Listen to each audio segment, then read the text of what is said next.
Good morning बच्चों। हम लोग फिजिक्स का second chapter unit and dimension का स्टडी कर रहे हैं और यूनिट और डायमेंशन चैप्टर में हम लोग आधे से ज़्यादा चीज़ें पढ़ चुके हैं और हम लोग लास्ट वीडियो में हम लोग पढ़ रहे थे एप्लीकेशंस ऑफ डायमेंशन, यानी डायमेंशन पढ़ने का फ़ायदा क्या है। तो एप्लीकेशंस ऑफ डायमेंशन में हम लोग दो एप्लीकेशन पढ़ चुके थे। पहला ये पढ़ चुके थे कि यदि हमको डायमेंशन की जानकारी है तो हम किसी भी फिजिक्स के रिलेशन को, फार्मूला को चेक करके बता सकते हैं कि वो सही है कि नहीं, और चेक करने का तरीका आपको बता दिया गया था। और दूसरा एप्लीकेशन हम लोग पढ़े थे कि यदि हमें डायमेंशन आता है तो हम फिजिकल क्वांटिटीज़ के बीच रिलेशन इस्टेब्लिश कर सकते हैं। जैसे हमको ये पता हो कि ये कोई क्वांटिटी है जो इस पर डिपेंड करती है, तो उनसे मिलकर एक रिलेशन क्या बनेगा, फार्मूला क्या बनेगा, इसकी भी प्रैक्टिस भी हम लोग कर चुके थे, तौर तरीके भी हम बता चुके थे। एप्लीकेशंस का या डायमेंशन का तीसरा एप्लीकेशन आज हम लोग पढ़ेंगे। और तीसरा एप्लीकेशन ये है कि यदि हमको डायमेंशन आता है तो हम किसी यूनिट को एक सिस्टम से दूसरे सिस्टम में कन्वर्ट कर सकते हैं बहुत आसानी से, ईज़िली। जैसे मान लीजिए कोई यूनिट दिया है, वो किसी दूसरे सिस्टम में दिया है और हमसे कहा गया उस यूनिट को दूसरे सिस्टम में कन्वर्ट कीजिए। तो एक यूनिट को एक सिस्टम से दूसरे सिस्टम में ईजिली कन्वर्ट करना हो तो ये पॉसिबल है यदि आपको डायमेंशन आता है। तो किसी यूनिट को एक सिस्टम से दूसरे सिस्टम में हम कन्वर्ट कैसे करते हैं, इसी की चर्चा हम लोग आज के इस वीडियो में, इस पढ़ाई में करेंगे। ध्यान से समझिए। तो तीसरा एप्लीकेशन है डायमेंशन का, हेडिंग है to converts a unit from one system to another, to converts a unit from one system to another। किसी यूनिट को एक सिस्टम से दूसरे सिस्टम में हम कन्वर्ट कैसे करते हैं, इसके लिए तरीका क्या है, फार्मूला क्या है, ये जानने के पहले हम आपको कुछ छोटे से एक एग्जाम्पल से समझाने की कोशिश करते हैं कि किसी यूनिट को एक सिस्टम से दूसरे सिस्टम में कन्वर्ट करने के लिए जो फार्मूला हम बताएंगे, दरअसल वो फार्मूला कहाँ से आया है, उसका बेस क्या है, उसका आधार क्या है, एक छोटे से एग्जाम्पल के माध्यम से आपको समझाते हैं। सपोज कर लीजिए कि आपसे कहा गया कि एक लाइन की लेंथ, एक सड़क की लेंथ, पहले एग्जांपल समझिए, इसे नोट नहीं करना है, समझने के लिए बोल रहा हूं। The length of A room कर लीजिए, चलिए। The length of A room, एक रूम की लेंथ है 10 मीटर। छोटी छोटी इसमें तमाम चीजें हैं, बारीकी से समझिए, बहुत कठिन नहीं है, आसान है, बस समझिए मेहनत से। एक रूम की लेंथ है 10 मीटर। ये जो 10 है ये मैग्नीट्यूड होता है, ये लेंथ तो क्वांटिटी हो गई, ये लेंथ हो गई क्वांटिटी। ये जो 10 है उस 10 को मैग्नीट्यूड या न्यूमेरिकल वैल्यू बोलते हैं, और यह जो लिखा हुआ है मीटर, ये यूनिट है और ये क्वांटिटी हो गई। तो आप ऐसा जानते हो कि जितनी भी क्वांटिटीज को हम रिप्रेजेंट करते हैं तो हम मैग्नीट्यूड भी लिखते हैं, यूनिट भी लिखते हैं। यदि हम न्यूमेरिकल वैल्यू यानी मैग्नीट्यूड लिखें, यूनिट ना लिखें, या यूनिट लिखें मैग्नीट्यूड ना लिखें, तो ये क्वांटिटी अर्थहीन हो जाती है। इस क्वांटिटी का अर्थ हमको समझ में नहीं आता है। जैसे एग्जाम्पल के तौर पर हमने कहा टेम्परेचर 20 डिग्री सेल्सियस, तो केवल 20 लिख दिया, तो आगे ये अर्थिंग हो गया, समझ में नहीं आया, और लिख दिया डिग्री सेल्सियस। तो temperature 20 degree Celsius, force 50 Newton, इस फोर्स 50 न्यूटन हो गया, ठीक है। Time 10 minute, current 2 ampere. तो आपने देखा कि ये जितनी भी क्वांटिटीज हैं उनको रिप्रेजेंट करने के लिए हम न्यूमेरिकल वैल्यू का भी यूज कर रहे हैं, यानी मैग्नीट्यूड का भी यूज कर रहे हैं, और उसके बाद यूनिट का भी यूज कर रहे हैं। तो दुनिया में जितनी भी क्वांटिटीज हैं उनको रिप्रेजेंट करने के लिए आपको न्यूमेरिकल वैल्यू यानी मैग्नीट्यूड भी बतानी पड़ेगी और यूनिट भी बताना पड़ेगा, और मैग्नीट्यूड और यूनिट दोनों का मल्टीप्लाई करके जब चीजों को रिप्रेजेंट करते हैं तो ये क्वांटिटी का सही रिप्रेजेंटेशन हो जाता है। ये क्वांटिटी के बारे में क्या कहना चाहता है आदमी, क्या कहा जा रहा है, ये बड़ी आसानी से समझ में आ जाता है, ठीक है। तो आप जानते हो कि ये जितनी भी क्वांटिटीज लिखा है हमने अभी, टेम्परेचर, फोर्स, टाइम, करंट, ये सब क्वांटिटीज हैं। इन क्वांटिटीज को रिप्रेजेंट करने के लिए देखिए सब में न्यूमेरिकल वैल्यू की जरूरत पड़ी और यूनिट की जरूरत पड़ी। तो उसी तरह से लेंथ एक क्वांटिटी है और इसको रिप्रेजेंट किया गया है न्यूमेरिकल वैल्यू और यूनिट से। तो लेंथ 10 मीटर है, तो लेंथ क्वांटिटी हो गई, 10 न्यूमेरिकल वैल्यू हो गया और ये यूनिट हो गया। अब मान लीजिए लेंथ को हम एक यूनिट पे रिप्रेजेंट किए मीटर में, ये एक सिस्टम हो गया, मान लीजिए एक सिस्टम हो गया। अब यदि इसी लेंथ को हम सेंटीमीटर में रिप्रेजेंट करें तो 100 से मल्टीप्लाई कर देंगे तो ये सेंटीमीटर बन जाएगा। ये अदर सिस्टम हो गया। ध्यान दीजिए, क्वांटिटी तो एक ही है, लेंथ ही है, लेकिन लेंथ को जब हम एक सिस्टम में यानी मीटर में रिप्रेजेंट किए तो न्यूमेरिकल वैल्यू 10 आई, और जब उसी क्वांटिटी को, उसी लेंथ को हम दूसरे सिस्टम में यानी सेंटीमीटर में रिप्रेजेंट किए तो न्यूमेरिकल वैल्यू 1000 आ गई।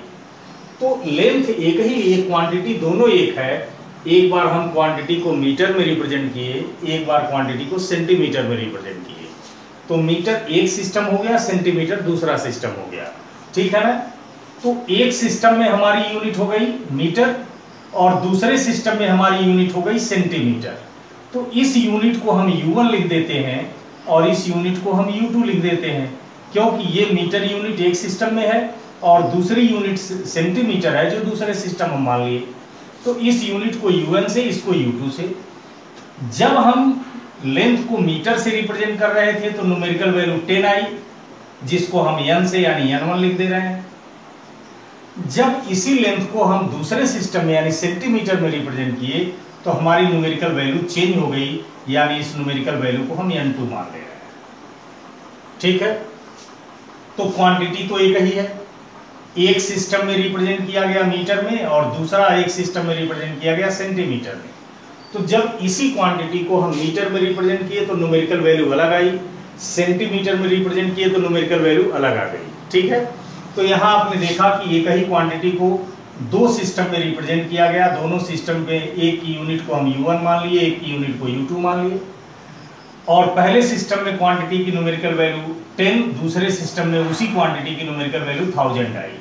लेकिन चूंकि आप जानते हो कि यहाँ 10 मीटर 1000 सेंटीमीटर के बराबर ही होता है, ये दोनों वैल्यू बराबर है, यानी 10 metre is equal to 1000 centimetre, ठीक है।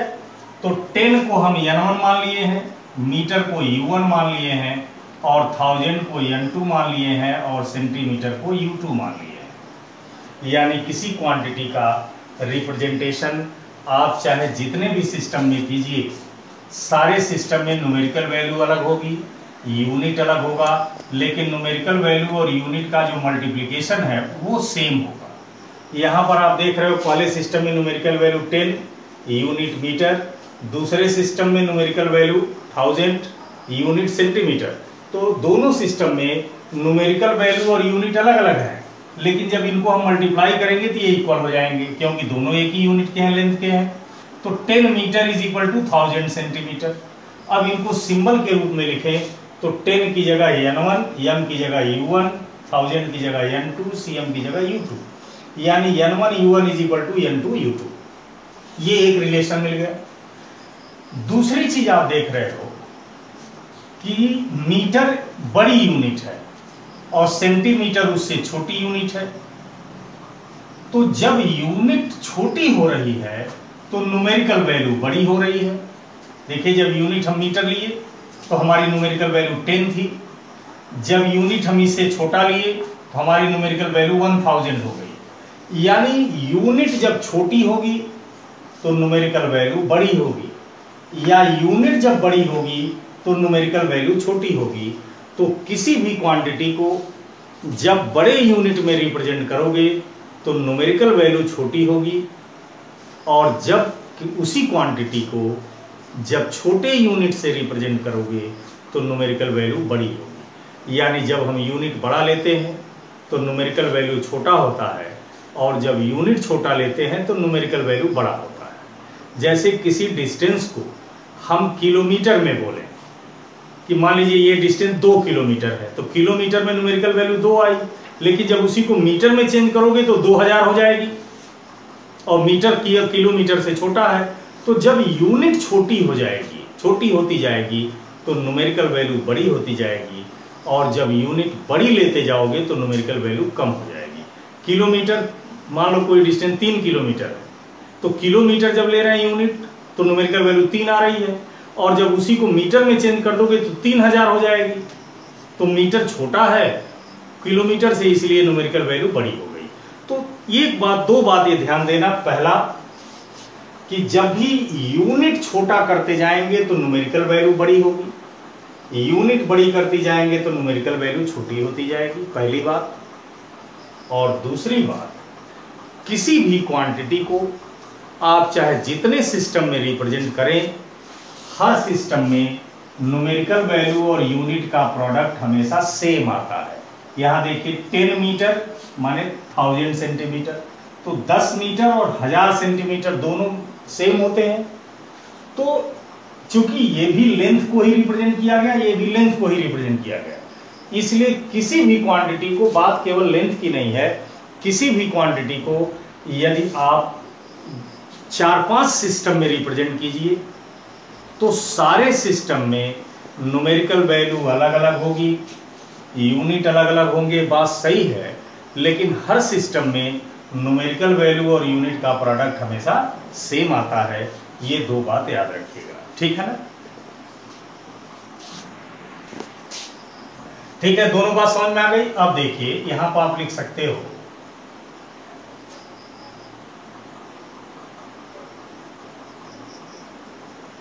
we know that,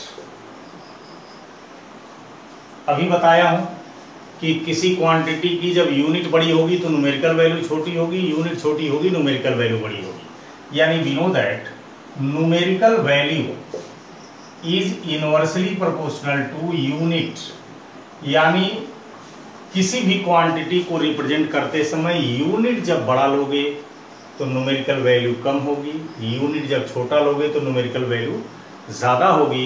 यानी न्यूमेरिकल वैल्यू और यूनिट दोनों एक दूसरे के इनवर्सली प्रोपोर्शनल होते हैं। न्यूमेरिकल वैल्यू को हम n से लिखें और यूनिट को हम u से लिखें तो ये रिलेशन हो गया n is inversely proportional to u, या प्रोपोर्शनल जगह इज इक्वल टू लगाएंगे तो यहाँ एक कांस्टेंट देना पड़ेगा k इंटू 1/u, या u को हम इधर कर दें तो ये हो जाएगा n into u is equal to k, या इसको ऐसे भी लिख सकते हो n into u is equal to constant, n into u is equal to constant. अब इसको यदि फार्मूला रूप में हम लिखें तो ये हो जाएगा n1 u1 is equal to n2 u2। अभी हमने इसको बताया भी है कि किसी क्वांटिटी को आप कई सिस्टम में रिप्रेजेंट करो तो हर सिस्टम में न्यूमेरिकल वैल्यू यूनिट तो अलग अलग होगी, लेकिन हर सिस्टम के न्यूमेरिकल वैल्यू और यूनिट का प्रोडक्ट हमेशा सेम आएगा, ठीक है? तो n1 un equal to n2 u2। अब इसको और थोड़ा सॉल्व करते हैं। n1 u1 is equal to n2 u2 आया। अब n1 को ऐसे ही रहने दीजिए। हमने अभी पिछले पार्ट में बताया है कि किसी भी क्वांटिटी का यूनिट लिखिए यानी डायमेंशन लिखिए। डायमेंशन कुछ और नहीं है, यूनिट का सिंबॉलिकल रिप्रेजेंटेशन है। यूनिट को ही हम सिंबल के रूप में रिप्रेजेंट कर देते हैं, वही डायमेंशनल फार्मूला हो जाता है। यूनिट डायमेंशन लगभग एक ही है। तो हमने आपको बताया था कि किसी भी क्वांटिटी का डायमेंशन लिखिए तो उसमें ज़्यादा बढ़िया ये होगा कि कोशिश कीजिए कि m, l, t ये तीनों आए। हमने बताया था आपको, ये सब चर्चा हो चुकी है। तो मान लीजिए उस क्वांटिटी किसी क्वांटिटी है जिसकी यूनिट u1 है, तो इसको रिप्रेजेंट करना हो तो हमें इसके यूनिट में या डायमेंशन में m, l, t तीनों आना चाहिए। तो इसलिए यूनिट की जगह हम m, l, t या m1, l1, t1 लिख दिए। और ये भी आप जानते हो कि किसी भी क्वांटिटी का जब डायमेंशन लिखते हो तो उसमें m, l, t मस्टली आना चाहिए और इन पर पावर्स भी आते हैं। तो मान लीजिए m1 पर पावर आ गया a, l1 पर b, t1 पर c। ठीक है, अब n2 रहने दीजिए। चूंकि क्वांटिटी सेम है, एक ही क्वांटिटी के लिए ये भी है, एक ही क्वांटिटी के लिए ये भी है, इसलिए इस यूनिट को भी m, l, t रूप में लिखें। ये यूनिट फर्स्ट सिस्टम की है इसलिए इसके सारे सिंबल में 1, 1, 1 लिखा। ये यूनिट उसी क्वांटिटी के सेकंड सिस्टम की है इसलिए इसमें 2, 2 लिखा। चूंकि ये यूनिट और ये यूनिट दोनों एक ही क्वांटिटी की है, बस सिस्टम अलग अलग है, इसलिए दोनों के पावर सेम होंगे। तो इस पर यदि पावर हम ABC लगाए हैं तो इस पर भी पावर ABC लगा देंगे।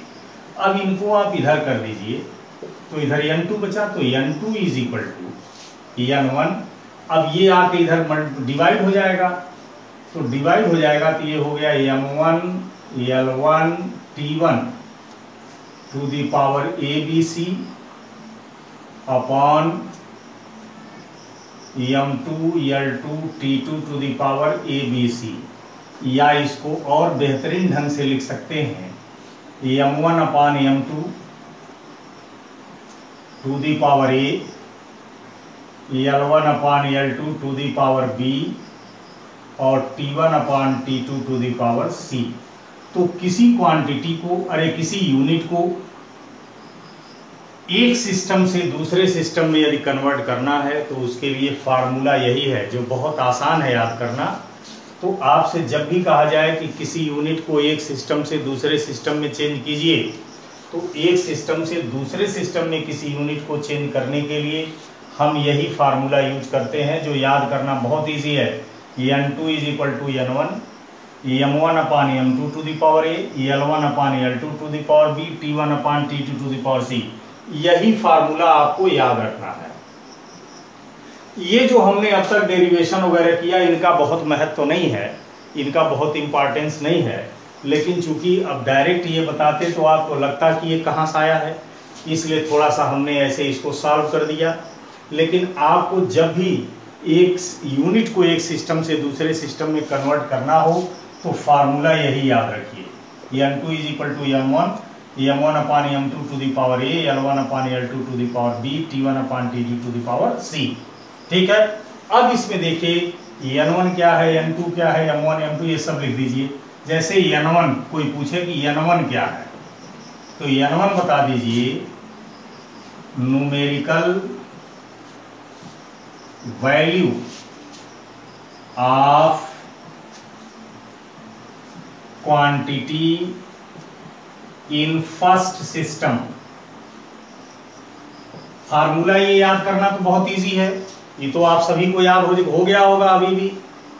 तो ये याद करना है और इसमें जितने टर्म हैं वो उनका मतलब क्या है, उनकी मीनिंग क्या है, यहां पर लिख लीजिए तो आसान हो जाएगी चीजें। तो n1 क्या है, numerical value of quantity in first system. अब पूछा जाए n2 क्या है, तो numerical value of quantity in second system. फिर आइए m1, कोई पूछे m1 क्या है तो m1 को कह सकते हो unit of mass in first system,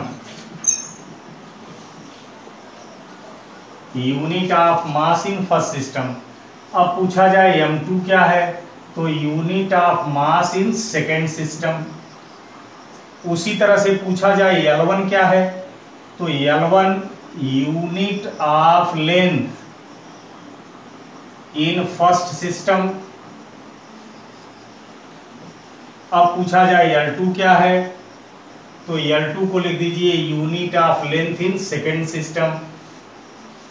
उसी तरह से पूछा जाए T1 क्या है, unit of time in first system. T2 क्या है, unit of time in second system. ठीक है, तो उसी तरह से जैसे N1 N2 M1 M2 L1 L2 लिखे, वैसे ही T1 T2 भी लिख लीजिएगा। T1 is the unit of time in first system and T2 is the unit of time in second system. तो एक किसी दी गई यूनिट को, फिर एक बार समझ लें, किसी दी गई यूनिट को एक सिस्टम से दूसरे सिस्टम में कन्वर्ट करना हो तो केवल ये फार्मूला याद रखिए, जो बहुत इजी है, आपको याद हो गया होगा। और इसमें जितने टर्म यूज हुए हैं N1 N2 M1 M2 L1 L2 T1 T2, इनका मतलब क्या है इसको लिख दीजिए। ठीक है ना, उसके बाद हम आपको एक दो एग्जाम्पल बताते हैं, फिर बाकी क्वेश्चन आप उसी हिसाब से कर लीजिएगा। तो एक एग्जाम्पल देखिए, जैसे मान लीजिए आपको हमने एक एग्जाम्पल दे दिया, example 1, converts 1 Newton in dyne।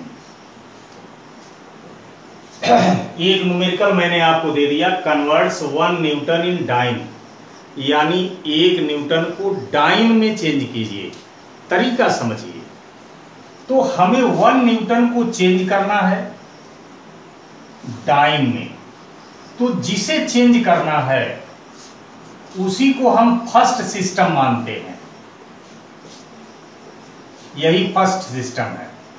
और जिसमें कन्वर्ट करना है यही हमारा सेकेंड सिस्टम है। तो जब भी कोई यूनिट कन्वर्ट करने के लिए आपको दी जाए, तो सबसे पहला काम कि जिसको कन्वर्ट करना है वही फर्स्ट सिस्टम है और जिसमें कन्वर्ट करना है वही सेकेंड सिस्टम है। तो चूंकि यहां 1 न्यूटन को कन्वर्ट करना है डाइन में, इसलिए जिसे कन्वर्ट करना 1 न्यूटन वो फर्स्ट सिस्टम हम मान लेंगे, और जिसमें कन्वर्ट करना उसको सेकेंड सिस्टम मान लिया। अब आप जानते हो और क्वेश्चन में भी दिया रहता है, न्यूटन MKS यूनिट है और डाइन CGS यूनिट है। ये लोअर क्लास में पढ़े हुए, MKS माने मीटर किलोग्राम सेकेंड, जिसमें लेंथ को मीटर से लिया जाए, मास को किलोग्राम से लिया जाए, टाइम को सेकंड से लिया जाए, वो MKS सिस्टम कहलाता है। और डाइन CGS सिस्टम की यूनिट है, ये क्वेश्चन में दी रहेगी। तो CGS सिस्टम का मतलब कि लेंथ को सेंटीमीटर में लीजिए, मास को ग्राम में लीजिए और टाइम को सेकंड में लीजिए। ठीक है ना, तो सबसे पहला चीज कि जिसे कन्वर्ट करेंगे वो हमारा फर्स्ट सिस्टम होगा, जिसमें कन्वर्ट करेंगे वो हमारा सेकंड सिस्टम होगा। तो फर्स्ट और सेकंड सिस्टम छांट लिए, ये सब मन में करना है। और फर्स्ट सिस्टम हमारा MKS है और सेकंड सिस्टम हमारा CGS है, इतना कर लिए। अब चूंकि ये न्यूटन किसकी, ये न्यूटन जो है वह किस क्वांटिटी की यूनिट है, फोर्स की, तो फोर्स का डायमेंशन लिखना पड़ेगा उसके बाद, द डायमेंशन ऑफ फोर्स। तो आप जानते हो फोर्स का डायमेंशन होता है mL/T-2। ठीक है ना, काम याद हो गया। सबसे पहले हम जिसे कन्वर्ट करना है उसे फर्स्ट सिस्टम मानेंगे, जिसमें करना है सेकंड मान लिए, पहला काम। दूसरा काम इसमें देखेंगे कि इन दोनों में कौन MKS है कौन CGS है। मान लिया ये MKS है मालूम है, ये CGS है मालूम है, दो का दूसरा पॉइंट स्टेप हो गया। तीसरा स्टेप में क्या करना है कि ये यूनिट जिस क्वांटिटी का है उसका डायमेंशन लिखना है। तो चूंकि न्यूटन फोर्स की यूनिट है इसलिए फोर्स का डायमेंशन लिखना है। ठीक है ना, तो तीन काम, सबसे पहला फर्स्ट सिस्टम और सेकंड सिस्टम छांटना, दूसरा फर्स्ट और सेकंड सिस्टम में कौन MKS कौन CGS है, और तीसरा काम ये जिस यूनिट को चेंज करना है, ये जिस क्वांटिटी की है उस क्वांटिटी का डायमेंशन लिखना है। 3 काम कर लिया। अब अपने फार्मूले पाइए, तो यहां लिखेंगे वी नो दैट, फार्मूला आपको बताया हूं, n2 is equal to n1 m1 upon m2 to the power a, l1 upon l2 to the power b, t1 upon t2 to the power c। ठीक है। n1 क्या है? Numerical value of quantity in first system. तो first system में quantity की numerical value 1 है, तो n1 की जगह 1 लिख देंगे। m1 क्या है? Unit of mass in first system. तो चूंकि फर्स्ट सिस्टम mks है और mks में मास की यूनिट किलोग्राम है, इसलिए m1 की जगह किलोग्राम लिख देंगे upon m2। m2 means unit of mass in second system. Second system में मास की यूनिट क्या है? तो चूंकि हमारा सेकंड सिस्टम सीजीएस है, इसमें मास की यूनिट ग्राम है, इसलिए यहां ग्राम लिख देंगे। अब ये पावर यहां से लिखा जाएगा, इस डायमेंशन में m का पावर 1 है तो 1 लिख दिया जाएगा। अब यहां ये L1 क्या है? फर्स्ट सिस्टम में लेंथ की यूनिट। तो चूंकि हमारा फर्स्ट सिस्टम mks है, तो इसमें लेंथ की यूनिट मीटर है, इसलिए हम मीटर लिख देंगे। L2 unit of length in second system. तो चूंकि हमारा सेकंड सिस्टम सीजीएस है, लेंथ की यूनिट सेंटीमीटर है, इसलिए सेंटीमीटर लिख देंगे। और पावर भी यहां से दिखेंगे, L पर भी पावर 1 है तो यहां 1 लिख देंगे। T1 unit of time in first system. तो फर्स्ट सिस्टम में टाइम की यूनिट सेकंड है। T2 unit of time in second system, second system में भी टाइम की यूनिट सेकंड है। और C पावर यहां -2 है, T पर -2 रख देंगे, ये तो कट के 1 हो गया। अब इसको सॉल्व करेंगे। ऐसा कीजिए कि किलोग्राम और ग्राम में किसी एक को ऐसा कन्वर्ट कीजिए दोनों कट जाए। हम किलोग्राम को ग्राम में चेंज कर देते हैं, तो 1 किलोग्राम की जगह लिख सकते हो 1000 ग्राम अपान ग्राम। फिर मीटर को सेंटीमीटर में बदल लीजिए, तो 100 सेंटीमीटर अपान सेंटीमीटर। ये कैंसिल होने के लिए ऐसा किया जाता है कि ये कैंसिल हो जाए, ऐसा कन्वर्ट किया जाए। अब ये हो गया 1 × 1000 × 100, या इसको 10 टू द पावर 5 कर सकते हो, n2 की वैल्यू। ठीक। तो फर्स्ट सिस्टम की numerical value 1 unit Newton. Second system की न्यूमेरिकल वैल्यू आ गई 10 टू द पावर 5 और यूनिट है डाइन। तो इस तरह आपने देखा कि 1 newton is equal to 10 to the power 5 dyne, यानी यहां हमने 1 न्यूटन को डाइन में चेंज कर दिया विद हेल्प ऑफ डायमेंशन। तो आपको न्यूमेरिकल दिया जाता है कि इस यूनिट को डायमेंशनली एक सिस्टम से दूसरे सिस्टम में बदलिए। तो बदलने का ये सबसे सिंप्लीफाइड तरीका है। कुछ क्वेश्चन और हम आपको कल बताएंगे। आज के लिए इतना ही। Thank you.